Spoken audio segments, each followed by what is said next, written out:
What is going on, my friends? Mike Walker here. Welcome to another episode. Today, I want to share with you a concept. We're going to dive in a little bit deeper on a topic that I shared pretty extensively in my latest book, The Systems Thinking Visionary. As I'm working with clients from a variety of different industries and backgrounds and experience levels, it is without fail that we notice that there is a spectrum of decision making. And that is specifically around the topic of linear decision making and quantum decision making. And quantum decision making is something that not a whole lot of people necessarily come up with unless they are exposed to it directly, because it's a little bit abstract, but stick with me. I know you're going to dig it once we dig in here. And in fact, even around this video, depending on what format you're listening to this audio or video, there is likely a link to some resources that are going to help you as you deploy this thought process and this methodology into your decision making. So stick with me. It's worth it. And it can absolutely impact your entire life, because guess what? Your life and the results are, of course, correlated directly to your thoughts and thinking. And of course, the application of those, hopefully really phenomenal thoughts, right? So better questions beget better clarity and better results. So therefore, let's dig right in. And so again, the concept is quantum decision making. Typically, you'll notice, and I'm sure you've probably experienced this on some level, most everybody has, where you are faced with what they call that crossroads moment, right? Man, what do I do? I could go left or I could go right. I could say yes or I could say no, right? And that's fine that there is very much these types of crossroad moments. But what I typically find is that a lot of people get stuck at the crossroads. And then what happens? Analysis paralysis, right? We've all been there too. So what is that doing? Is our brain's ability to forecast forward and think through the different scenarios. Most often, especially with our type of audience, you're probably thinking in second and third order consequences, right? If I do this, then this could happen. And then if that happens, then this could result from that, right? And so you're playing three-dimensional chess, if you will, right?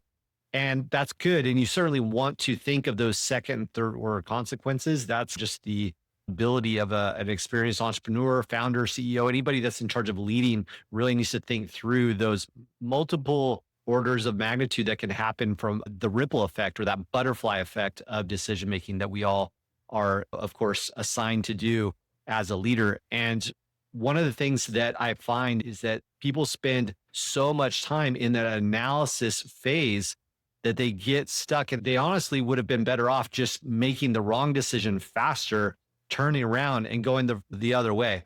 And that's the first thing I want to share with you today about this, is that very few decisions out there are permanent.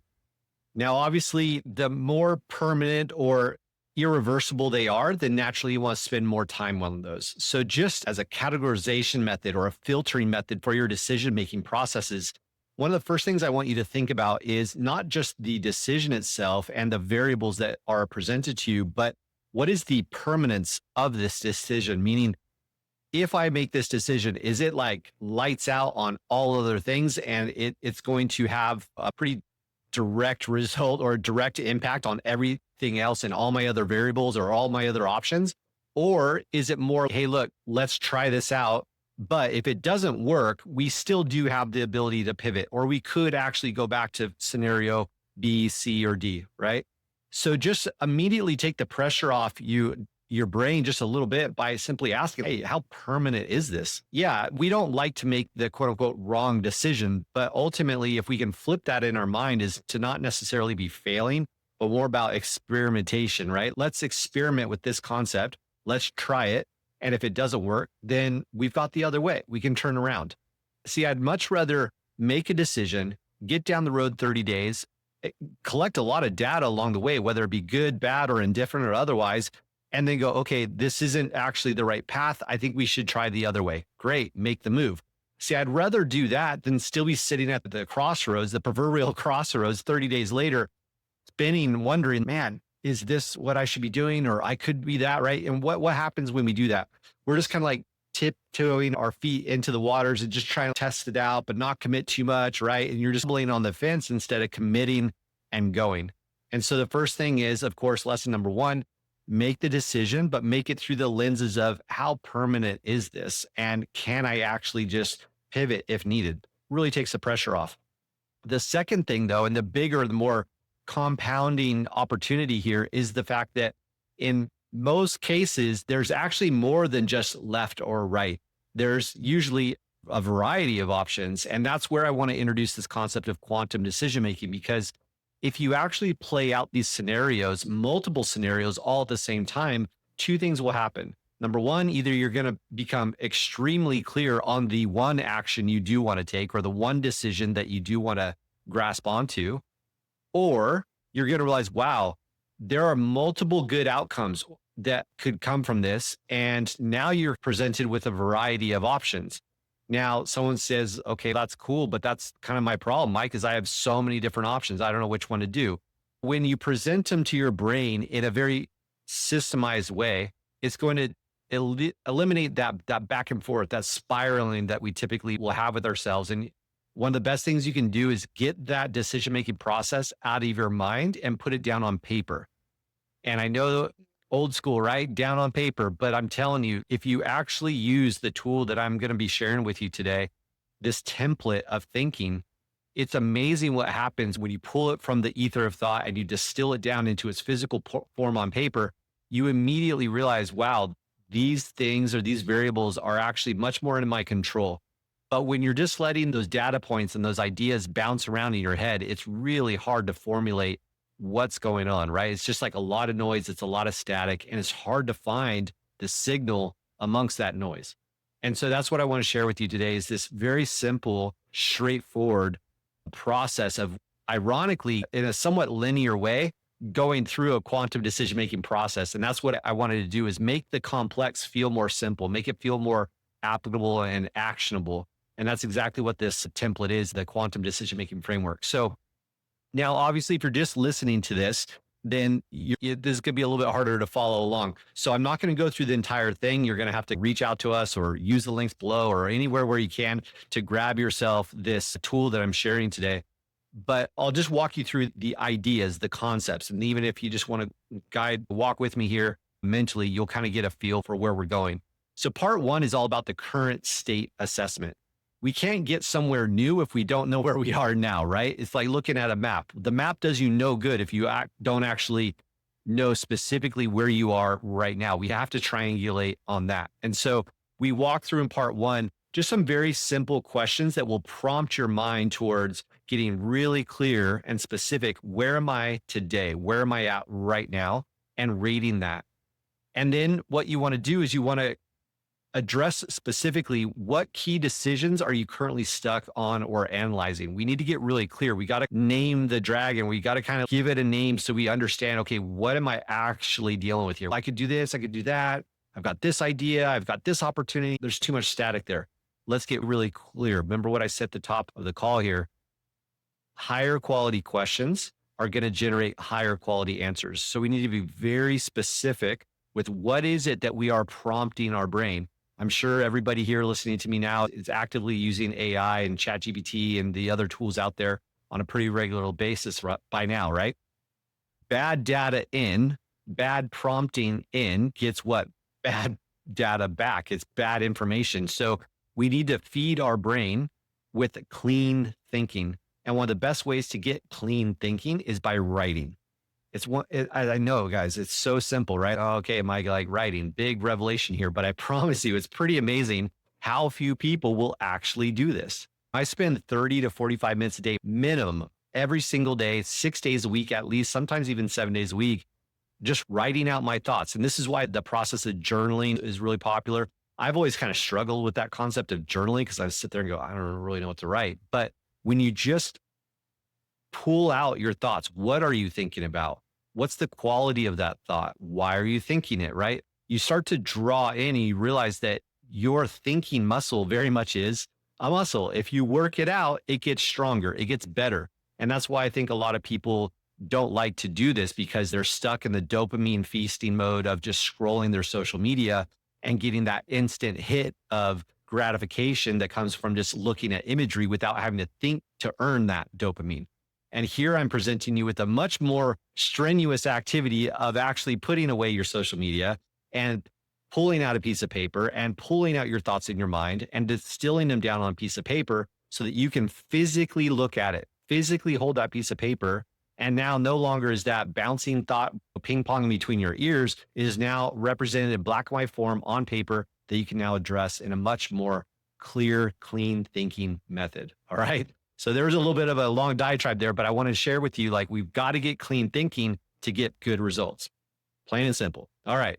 Part two, mapping multiple futures. And this is where we start to embrace the quantum thinking process, because there are multiple outcomes. There are multiple opportunities. Sometimes we don't even realize it, but when you filter them through the lens I'm going to give you right now, you realize, whoa, actually there are multiple paths forward. And so the template will walk you through the bold approach. If resources, time, and fear were not factors, what would your most ambitious approach look like? And then there's the cautious approach. If minimizing risk and building on proven foundations were your priority, how would you proceed on this? See what we're doing? We're looking at the same problem, the same challenge, the same opportunity, the same question mark, but through different lenses, different paradigms. And when you do that, what happens? You get a different output. And these different outputs are going to allow you to much more clearly understand what is it that's going to resonate the most. Alternative path could be the innovative approach. If you completely reimagined your approach, perhaps using methods unconventional in your industry, what might that look like? See what we're doing? We're stretching our minds. We're pulling out from the linear style of thought of left or right, yes or no, one or zero. And we are now going quantum. We are looking at it through multiple different paradigms. Path D, the collaborative approach. If you leverage partnerships or delegated aspects of this decision, how might that transform your approach? See, so again, same problem, same challenge, but through different lenses. Part three is connecting the dots, because what will happen is when you start to pull out these different approaches, these different ways of going through or addressing the same problem, you'll notice that there are typically commonalities, and there are things that have like a string or a thread that you can connect through. And so what we do is we look at these different paths, these four different paths, through different impact points. So these could be like the team or the people in your life, the financial elements of this, the time and the energy expense required, marketing position, if it's business related, personal growth. What does this do for you as a person? Not just the title or role that you hold, but the mind, the spirit, the body, the energy, and the frequency that you're operating on. So now we're looking at all four of these different path opportunities, but through these different lenses. See how we're going quantum here? We're now starting to address things at a much deeper level, and it makes it not so binary, not so just, again, black or white.